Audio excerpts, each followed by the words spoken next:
Bonjour à tous. Premier webinaire pour vous aider, donner quelques pistes pour déclarer vos parts de SCPI. Je vais vous présenter à la fois les documents nécessaires pour commencer sa déclaration et on a fait une vidéo pour vous montrer étape par étape de toutes les subtilités pour déclarer des parts à la fois soit en cash, soit également si on les achetait par emprunt. On va vous montrer les deux.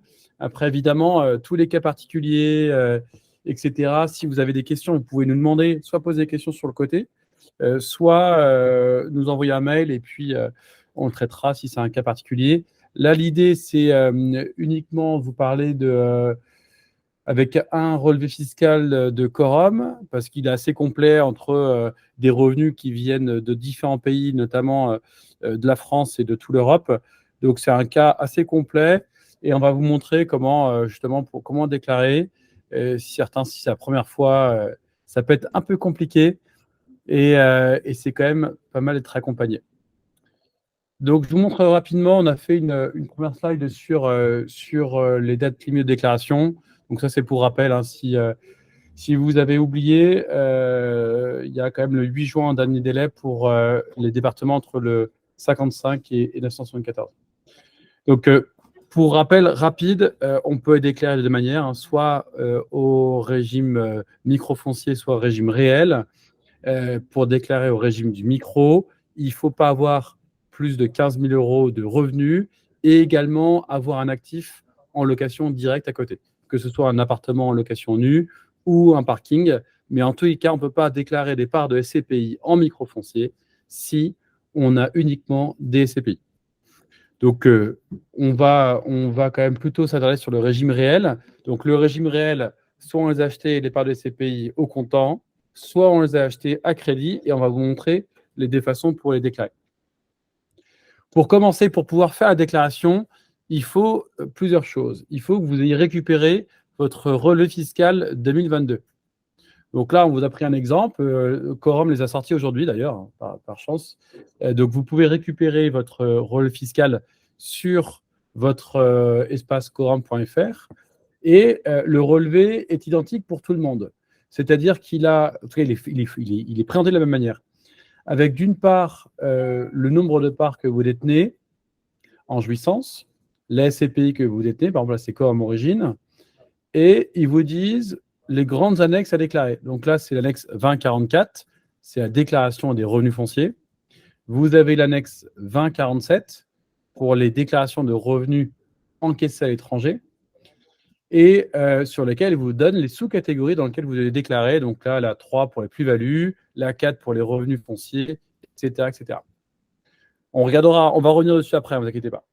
Ensuite, là, ils vous donnent des indicatifs. Si uniquement vous achetez au comptant, hein, les chiffres qu'ils mettent là, c'est uniquement en comptant. Donc, avec la case 4BA, mais celle-là, elle va se mettre automatiquement, donc vous n'aurez pas à la remplir. La case 4BL, celle-ci, il va falloir bien la remplir parce qu'il n'y a pas de report automatique. Et enfin, les 3 VZ et 8TI, 8TK, ça, on le verra plus tard. Mais il y aura des reports automatiques pour la 8TI, 8TK. Il y a 3 VZ, il va falloir bien sélectionner. Ensuite, là, il vous donne une notification si vous êtes imposé au régime du microfoncier et il vous rappelle les conditions pour pouvoir bénéficier du microfoncier. Donc, pour rappel, hein, le microfoncier, c'est un abattement forfaitaire de charge de 30%. Donc, vous êtes taxé que sur 70% des loyers, à condition uniquement que vous ayez d'autres actifs d'immeubles en location nue. Et donc, ils vous disent exactement pareil, quelle annexe remplir. Donc là, il y a uniquement la 2047 à remplir et il n'y a pas de 2044. Enfin, et ça va être une partie importante, c'est si vous avez acheté à crédit, il vous donne une indication qui est assez intéressante parce que d'autres documents fiscaux de SCPI ne vous le donnent pas, ne vous le mentionnent pas. Ils vous disent comment sont répartis, ventilés les loyers en fonction de l'origine des pays. Donc, ils vous ont déjà fait le calcul. Alors, excusez-moi, j'accepte quelqu'un. Ils vous ont déjà fait le calcul en disant, ben voilà, les loyers provenant de France, cela représente 4%, l'Allemagne 5%, l'Espagne 8%, Slovénie 3%, Italie 16%, Estonie 2%, etc. etc. Et ils font même la somme de ces pays-là, qui représentent 39%, et les pays à taux effectif ils vont prendre 57%. Cette notion-là, on aura besoin plus tard quand on va déduire les intérêts sur les revenus perçus, que ce soit sur la 2044 que sur la 2047 qu'on a ici.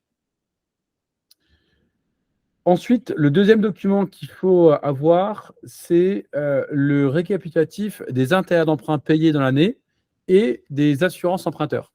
Donc là, on vous a pris un exemple d'un relevé du crédit foncier sur un prêt. Donc là, on a demandé le récapitulatif fiscal à la banque et elle nous a dit, bah voilà, sur l'année, vous avez payé 1173 d'intérêts et 132 € d'assurance. Et donc, nous, on a juste fait un petit tableau de ventilation en disant, bah voilà, les charges, on va les ventiler en fonction des pays. Ça, c'est nous qui l'avons fait, on pourra vous le fournir si ça a besoin. Mais c'est simplement une aide pour aller plus vite dans les calculs et pour simplifier les calculs, parce que quand on fait des dizaines de déclarations, ça simplifie quand même pour nous les calculs. Et je vous rappelle juste une chose, hein. Là, on vous aide, on vous donne juste un webinaire pour, si vous voulez vous-même déclarer vos SCPI. Mais sachez qu'on a également lancé un service qui s'appelle Ma Déclaration Facile. Donc, c'est un site internet, hein, madéclarationfacile.fr, sur lequel vous mettez tous vos documents et on vous le fait à votre place. Et après, vous validez sur votre espace impôt.gouv si vous n'avez pas envie, pas le temps ou autre chose. Le coût, c'est 49 € pour une SCPI et ensuite, c'est 10 € par SCPI supplémentaire. Je préfère vous le dire parce qu'il y en a qui n'ont pas du tout envie et que ça génère toujours un peu de stress et de temps. Donc, on vous simplifie également, soit de deux manières, soit avec des webinaires où on vous donne l'information, soit on vous le propose de le faire à votre place et vous n'avez plus qu'à. Voilà, il y a Julien qui a mis le lien dans les commentaires à droite, si vous voulez regarder. C'est un petit service qu'on a apporté pour ceux qui le souhaitent. Donc, je rappelle, il faut le document fiscal de la SCPI ou des SCPI que vous détenez, et ensuite le récapitulatif des intérêts et assurances payés dans l'année 2022 si vous avez acheté les parts de SCPI à crédit.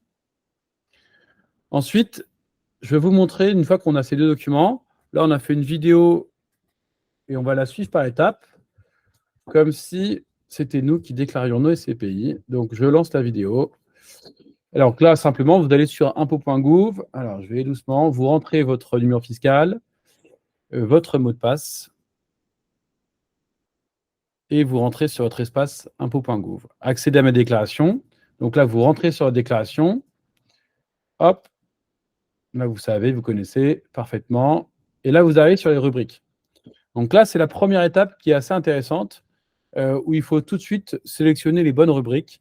Donc, vous pouvez cliquer sur déclaration annexe et il vous propose plusieurs annexes. Et notamment, là, il faut bien cocher la 2044 et la 2047. Donc là, on vous l'a coché. Alors là, ça a décoché, recoché. On vous l'a coché. Donc, c'est ces deux-là, la 2047 et la 2044, qui sont après cochés dans la déclaration annexe, ici. Ensuite, sachant que nous, on sait que la SCPI comme origine a généré un peu de plus-value suite à la vente d'immeubles, pour nous faire gagner du temps, on recherche directement la case dans le formulaire de recherche. Et la case, c'est la 3VZ. Et celle-là, en fait, vous tapez uniquement la 3VZ sur la formule de recherche et il va tout de suite ensuite vous le sortir. Donc là, on a tapé 3VZ et il nous le propose en disant, bah, OK, il y a un résultat qui est la plus-value et gain divers. En effet, moi, je veux bien qu'elle apparaisse. Quand je vais faire ma déclaration, je veux que ma 3VZ apparaisse parce que Quorum Origine a généré une plus-value et je voudrais qu'elle soit là. Donc là, elle est là. On fait valider. Donc là, on peut sortir. Et donc là, on a bien ici, on a bien nos annexes cochées et on fait suivant. Là, on arrive sur la déclaration principale et vous allez, là, évidemment, on ne fait pas les salaires. Donc, vous allez directement sur la 2044 et on va commencer par la 2044. Ici, sur le nombre il vous demande le nombre de sociétés immobilières ou de fonds de placement immobilier que vous détenez. Donc, vous prenez simplement votre IFU, donc document fiscal de Quorum, et là, vous voyez, ils ont indiqué 8 immeubles sur la 2044. Donc, on est bien sur la 2044. Ils vous proposent 8 immeubles. Donc, sur la première page ici de votre déclaration des revenus fonciers, vous inscrivez le montant de 8. Évidemment, hein, si vous détenez d'autres parts de SCPI, ça peut monter à 9, 10, 11, 12, etc. Donc là, vous rentrez, vous faites suivant. Donc là, vous faites OK. Là, on a pré-rempli pour que ça gagne pour gagner du temps tous les immeubles détenus chez Coram. Donc on a l'immeuble 1 qui correspond à Coram Origine France. Alors, hop, j'accepte. Donc en fait, vous voyez ici tous les immeubles 1, France, Allemagne, Espagne, on les retrouve tous là à droite. Il n'y a rien de coché au milieu, pas besoin. Ça, c'est si on a des dispositifs fiscaux. Et les CPI de rendement, ce ne sont pas des CPI fiscales. Donc après, une fois qu'on a rentré les immeubles à droite qui correspondent bien à votre document, alors je ne sais pas si je peux mettre les deux à côté, ça va bien voir, mais ça correspond bien aux immeubles que j'ai ici. Et derrière, il faut simplement reporter les lignes. Donc là, les 335, on les retrouve ici, sur l'immeuble 1. Ensuite, les 80, c'est les frais et charges de la SCPI qu'on retrouve ici, etc., etc. On a juste reporté les lignes dans la déclaration fiscale. Automatiquement, l'administration fiscale fait le calcul de bénéfice ou déficit. Là, à 253, 542, ça se fait automatiquement, vous n'avez rien à faire. Alors, donc vous voyez, ensuite, on va juste vous montrer, là, si on le fait par emprunt, donc c'était en cash, hein. On a acheté au comptant des parts de CPI, pas d'emprunt, donc vous voyez, la ligne d'intérêt d'emprunt est égale à 0. Mais maintenant, si on a fait des parts de SCPI par emprunt, il faut bien retourner vers notre document fiscal. Donc là, on va retourner sur le document fiscal de Coram. Et là, ils nous disent, OK, les pays, les intérêts d'emprunt, les loyers, le pourcentage de loyers qui viennent de la France représentent 4%. Donc, il faut prendre 4% des intérêts et assurances payés dans l'année que l'on va intégrer ici comme une charge déductible de l'immeuble 1 qui correspond à l'immeuble Coram Origine France. Donc, je répète, hein, on prend le document de Coram Origine. Vous avez acheté vos parts de crédit à crédit? Oui. Il dit, par exemple, la France, qui est l'immeuble 1, représente 4% des loyers. Donc, je vais prendre 4% de la charge des intérêts et assurances emprunteurs. Donc, je reprends mon petit tableau que j'ai vu ici. Donc, j'ai calculé mon montant des intérêts et accessoires qui sont les assurances annuelles et j'ai uniquement pris 4% de ce montant-là pour savoir combien j'avais de déductibles en intérêts pour l'immeuble 1 qui correspond à l'immeuble France. Ensuite, j'ai fait la même chose pour l'Allemagne, l'Espagne, la Slovénie. Donc, les 8 immeubles de Coram, on a fait exactement le même système. Donc, si je continue la vidéo, vous voyez, on va rentrer les intérêts. Donc là, vous voyez, on a rentré les 52 € qui correspondent à la quote-part des intérêts et assurances des loyers provenant de France. Je me répète plusieurs fois parce que ça, c'est un point qui, parfois, on a un doute ou on a des sujets. Mais encore une fois, ce que vous prenez, c'est vous prenez la somme des intérêts et assurances emprunteurs payés dans l'année 2022 et vous le ventilez par pays. Et donc, la ventilation, Coram vous la donne ici. Si vous avez acheté par emprunt, il vous le redonne ici. Ensuite, l'Allemagne, 5%, l'Italie, l'Espagne, 8%, Slovénie, 3%, etc., etc. Et donc, nous, simplement, on a fait ce même travail par immeuble. Donc, pour l'immeuble Allemagne, on a pris 5% des charges annuelles, donc intérêts et assurances, qu'on a mis ici en case. Voilà, je continue la vidéo. Et on a pris, ça nous représente 65 €. Ensuite, pour l'Espagne, c'est 104 € d'intérêt. Slovénie, 39, 209, etc. Et le bénéfice se met automatiquement à jour sur impôt.gouv. Et ensuite, vous avez juste à faire suivant. Là, ça, c'est le montant des intérêts par immeuble. Donc là, j'accélère un tout petit peu la vidéo parce qu'en fait, il faut le rentrer immeuble par immeuble. Donc, vous rentrez le nom de la SCPI comme Origine France. Vous mettez la date du prêt, qui était le 1er janvier 2020, et les intérêts d'emprunt versés par type d'immeuble. Donc, ça revient à faire sur le tableau qu'on a vu précédemment avec la ventilation par pays. Donc là, c'est un peu fastidieux, il faut tout reprendre. Mais on vous le fait en accéléré. Je laisse la vidéo tourner parce que ça laisse le temps de bien voir. Donc là, on va voir les 8 immeubles vus précédemment. Il faut uniquement reporter le montant des intérêts qu'on a indiqué précédemment. Donc là, on prend les dates du prêt identiques à chaque fois.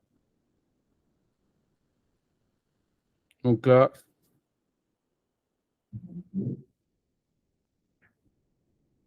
voilà, 39 €, 209, 26. Et ensuite, vous avez le dernier qui est de 52. Donc là, vous faites suivant. Donc là, hop, là, je fais un pause parce que automatiquement, vous avez le montant, le résultat qui est en case 4BA de 2471. Ça s'est calculé automatiquement. Donc là, vous n'avez rien à faire de plus parce que il est reporté sur la ligne 4BA de votre déclaration principale de la 2042. Après, on y va, on va sur la 2042, ne vous inquiétez pas. Donc là, vous faites suivant, suivant, et voilà. Et là, vous voyez que la case, donc le résultat fiscal, a bien été, vous regardez bien si le report est bien activé ici. Donc là, soit vous appuyez sur le bouton activer report, ou soit c'est déjà activé. Mais ça, c'est pour bien avoir le résultat de la 4BA sur votre déclaration principale, la 2042. Donc voilà, ça c'était la première étape. Là, on a déclaré les revenus de SCPI provenant de France et provenant d'un certain nombre de pays à ce qu'on appelle un crédit d'impôt. Mais bon, je ne rentre pas dans le détail de la fiscalité parce que ça n'a pas forcément d'intérêt aujourd'hui. Mais en tout cas, la première étape est finie. Maintenant, on peut passer à l'annexe 2047. Donc là, si je reprends mon document de quorum, il nous dit, bah, OK, il faut faire l'annexe 2044 et après, il faut faire l'annexe 2047 avec 3 sous-catégories, la 3, la 4 et la 6, et la 8, et on va les voir ensemble. Donc là, je repars sur la vidéo. On clique sur la 2047, on fait suivant. Et donc là c'est un point important, c'est cocher tout de suite les bonnes cases. Donc vous cochez la case des revenus fonciers imposables en France. Vous cochez la case des revenus imposables ouvrant droit à un crédit d'impôt égal au montant d'impôt français. Et enfin, vous cochez des revenus exonérés retenus pour le calcul du taux effectif. Si vous cochez ces 3 cases-là, après, ça va être tout va bien s'afficher. Ce sera beaucoup plus simple pour vous. Alors, je vais mettre ça un peu plus loin, que vous voyez bien. Voilà. Je continue la vidéo. Suivant. Alors là, vous allez sur la première catégorie qui sont les revenus fonciers imposables en France. Vous mettez le nom de la SCPI. Alors, vous mettez les pays d'origine d'encaissement, donc vous en mettez quelques-uns. Parfois, il n'y a pas assez de place pour tous les mettre, mais ce n'est pas trop grave. Ça, c'est souvent des questions qu'on a, mais je n'ai pas assez de place parce que j'ai plus de pays que prévu, mais ce n'est pas grave. Hein. Vous mettez là, par exemple, Quorum, ils ont mis, ouais, on ne peut pas tous les mettre, donc vous mettez que ceux-là, ça marche très bien. Et là, vous mettez, dans le montant ici, vous mettez le montant qui correspond à cette somme-là, mais qui est exactement la même que la 8TK. Donc, dans la catégorie 4, ici, c'est soit la somme qu'on a là, soit la 8TK que vous avez la somme exactement ici. C'est pareil. Donc là, nous, on a directement mis le montant 2778 sur une seule ligne. Alors, Quorum dit éventuellement il faut faire sur plusieurs lignes, mais si on a d'autres SCPI et d'autres pays, il n'y aura pas assez de lignes et ça complique un peu les choses. Donc, nous, on simplifie en mettant uniquement sur une seule ligne, en mettant le nom de la SCPI et puis les pays d'encaissement. Ensuite, on va passer dans la catégorie 6. Non, pardon, excusez-moi. Donc là, ça c'est si vous avez acheté en cash. Si vous avez acheté par emprunt, il va falloir déduire les intérêts d'emprunt. Alors, les intérêts d'emprunt, il va falloir prendre, donc là sur l'IFU de Quorum, ils vous aident, ils vous disent ici, sur l'annexe 2047, la catégorie 6 qui est la même que la 4, il faut prendre 39% des intérêts, des loyers et donc des charges payées dans l'année. Donc, ça correspond à nos pays qu'on a ici, vous voyez. Donc, ça correspond à tous ces pays-là, et donc qui entourent, représentent 39% des loyers et donc des charges. Donc, ce que vous faites, c'est que vous prenez 39% des intérêts et charges, intérêts et assurances payés dans l'année 2022 que vous allez déduire de vos revenus. Donc, ça revient exactement à ce qu'on a fait là, ici. On a pris 39%, donc c'est tous ces pays-là, Allemagne, Espagne, Slovénie, Italie, Estonie, Lettonie, Lituanie. Et donc, c'est tous ces intérêts-là, les 509, qu'on a déduits des revenus en catégorie 4 et 6. Donc, même principe, hein, vous prenez vos intérêts et assurances de prêt et vous prenez 39% de ce montant-là qui va pouvoir être déductible. Donc, on a simplement fait ici un montant déductible. Donc, c'est pour ça qu'on arrive à 2269. Encore une fois, je peux peut-être me répéter s'il y a besoin, parce que cette partie-là est toujours un peu délicate, c'est toujours un peu compliqué. Vous reprenez votre document de quorum, vous prenez la somme des pays, là, le catégorie 9, là, le point 9, parce que peut-être que vous, sur votre document fiscal, ce ne sera pas 39, ce sera 35 peut-être. Ah, quoique sur quorum origine, ce sera la même chose. Mais si vous êtes sur du quorum XL ou quorum Eurion, vous ne serez peut-être pas sur 39%. Mais la mécanique est exactement la même. Vous prenez ce point 9, qui est 39%, et vous appliquez 39% des intérêts et assurances payés dans l'année 2022. Et ce montant-là, vous déduisez ici, en case 4. Et ensuite, on va faire exactement la même chose ici dans la catégorie 6. Donc la catégorie 6, je vous rappelle, hein, elle est là sur l'issue de quorum. On était même montant à 2778 si on paye ça au comptant. Mais si on a acheté par emprunt, on a le même montant qui est déductible. Donc, on va avoir le même montant ici en 8 TK que la catégorie précédente. Donc là, on a uniquement mis, nous, le déclarant. Là, on a mis le nom et prénom déclarant. Et on a mis l'Espagne comme indiqué par quorum, le pays principal d'encaissement. Et là, vous mettez les revenus fonciers. En nature du revenu, vous mettez revenus fonciers. Vous pouvez suivre exactement comme a fait quorum. Ensuite, dernière étape de 2047, c'est la catégorie 8 des pays exonérés retenus pour le calcul du taux effectif. Donc pareil, vous mettez le nom, le pays d'encaissement. Donc là, par exemple, quorum nous dit le pays principal, c'est les Pays-Bas. Ce sont les Pays-Bas. Ensuite, la nature du revenu, vous mettez revenu foncier. Et là, le montant, c'est bien 3812 ici. Encore une fois, si vous avez acheté par emprunt, il va falloir déduire les intérêts d'emprunt de ce montant-là. Donc, la mécanique est encore la même. On va chercher le pourcentage de loyers qui viennent des pays à taux effectif. C'est le point 10 ici. Je vais à droite, là, c'est 57%. Il vous l'indique quorum, il vous le remet ici, au cas où, s'il y a un doute. Il vous le remet là. Il vous dit, voilà, c'est 57%.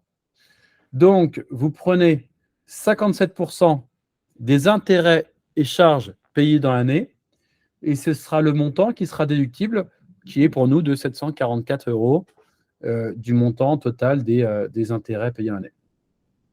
Donc ici, en catégorie 8 TI, si c'est en cash, vous allez uniquement avoir le montant qui sera indiqué ici, mais attention, si vous avez acheté par emprunt, vous déduisez les 57% des intérêts et assurances payées dans l'année 2022. Et du coup, moi, ça diminue mon temps à 3068 €. Suivant. Et là, je mets OK. Là, vous voyez, la 8 TK et 8 TI n'ont pas été reportés automatiquement. Et donc, vous appuyez sur les boutons report, OK et OK. Et donc là, ça va se reporter automatiquement sur la déclaration principale, sur la 2042. On a presque fini. La dernière étape, c'est de revenir sur votre déclaration principale. Donc là, on va faire suivant sur la partie salaire. Là, le point important, c'est que quorum, ils ont un peu de plus-value. Donc, on avait au tout départ, vous savez, on était allé chercher la 3VZ au tout départ. Et c'est là où on va la rentrer. Et donc, si vous allez chercher la 3VZ, ici, il vous l'indique quorum, qui a eu une plus-value de 690 € en 3VZ. Là. Et au tout début, quand on l'a sélectionnée, donc elle a apparu. Donc, on va mettre le montant de plus-value qui est de 690 € qu'on a ici. Ensuite, le point très important. Là, la 4BA a été automatiquement reportée suite à notre remplissage de la 2047. Maintenant, ce qui est très important, c'est cette notion-là, cette case-là, où tout le monde se trompe. C'est la 4BL. Là, elle ne sera pas complétée automatiquement.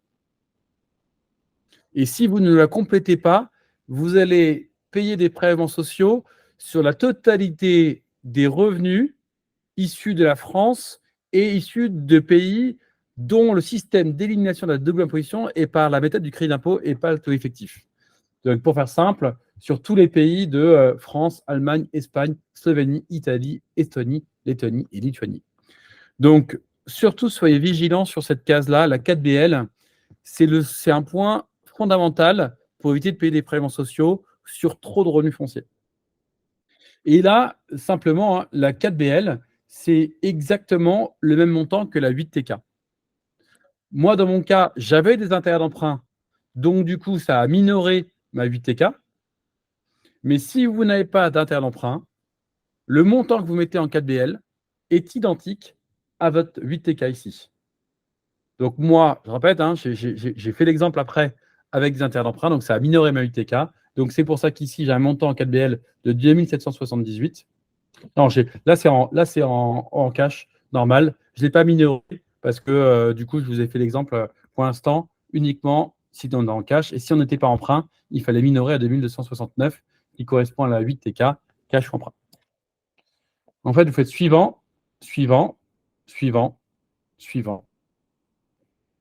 Là, vous retrouvez bien la 8T et 8TK qu'on a fait en 2047 qui ont été reportés parce qu'on a activé sur le bouton report. Et ensuite, on dit OK, on va au bout. Et après, on va voir sur le récap global. Voilà. Et là, on peut aller voir si l'administration fiscale a bien pris en compte toutes mes déclarations. Donc, j'ai bien ma 3VZ qui correspond à la plus-value de cession d'un immeuble de quorum. J'ai bien ma 4BA qui est la synthèse de ma 2044. J'ai bien rentré, moi, manuellement, ma 4BL qui correspond à ma 8TK. Donc, soit c'est le montant brut comme indiqué sur l'issue de quorum, soit vous avez déduit les intérêts d'emprunt si vous achetez par emprunt. Ensuite, vous avez bien votre 8TK et votre 8TI, déduit ou pas des revenus, des intérêts d'emprunt et assurance emprunteur. Et ensuite, vous pouvez faire valider votre déclaration et c'est terminé. Donc là, on a fait, je vais arrêter la présentation. Hop. Donc là, on a fait vraiment un exemple sur Quorum Origine.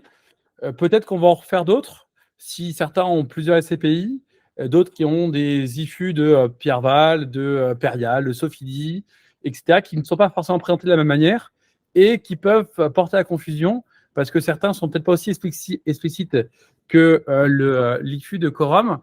Donc, ce que je vous propose, c'est que d'ici peut-être 15 jours, peut-être on va reproposer un webinaire à ceux qui veulent.